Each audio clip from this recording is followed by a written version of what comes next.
সেই ফ্যাসিজমের মধ্যে না পড়ি, আমরা যেন আবার স্বৈরতন্ত্রের দিকে না পড়ি।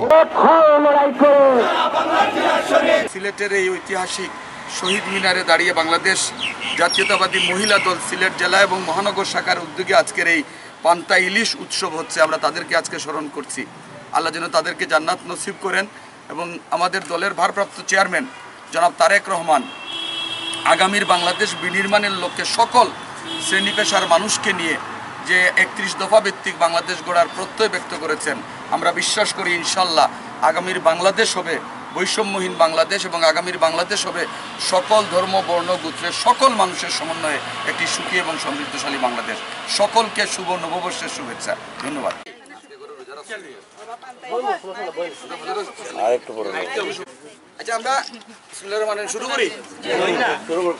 দেখেন, আজকে আমরা দীর্ঘ 17-18 বছর পরে ফ্যাসিস্ট রিজিমের পরে আমরা এই প্রথম বাংলা নববর্ষকে স্বাগত জানাচ্ছি। বাংলাদেশ জাতীয়তাবাদী দল বিএনপি জেলা এবং মহানগরের যৌথ উদ্যোগে আজকের এই নতুন নববর্ষকে স্বাগত জানিয়ে আমাদের এই আজকে শুভেচ্ছা র্যালি।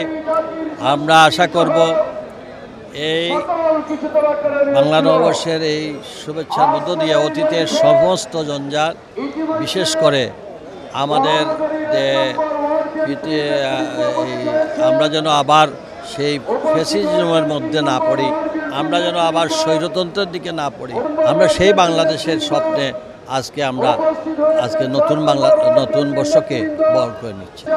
বিএনপির চাওয়া তো শুরু থেকে মানুষের মুক্তি, একটি মুক্তমতের বাংলাদেশ, একটি মুক্তাঞ্চল যেখানে আমার বিরুদ্ধে আপনি কথা বলবেন, আমি মানি না মানি আমি কথাটি শুনব। এটি হচ্ছে বিএনপির লক্ষ্য। বিএনপি হচ্ছে বাংলাদেশের সাদামাটা মানুষের দল। তারা সকলের কথা শুনবে, সকলের কথা ধারণ করবে, কিন্তু বাংলাদেশের মূল যে মন্ত্র গণতন্ত্র, শোষণহীন সমাজ, সাম্যের বাংলাদেশ, এদিকে কাজ করে এগিয়ে যাবে।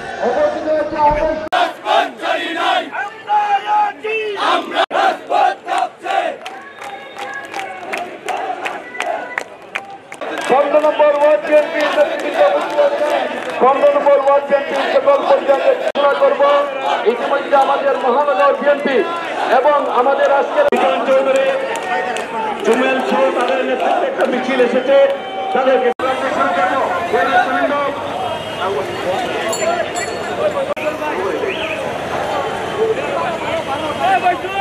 আমাদের কর্মসূচি শুরু হচ্ছে। তারা আছেন স্লোগান ধরবেন, স্লোগান ধরছেন না কেন?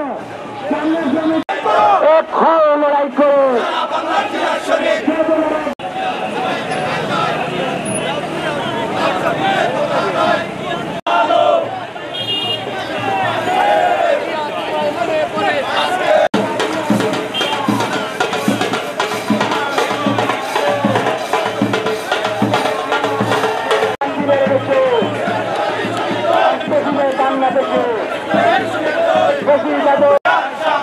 হুশিয়ার সাবধান, দালালি আর করিস।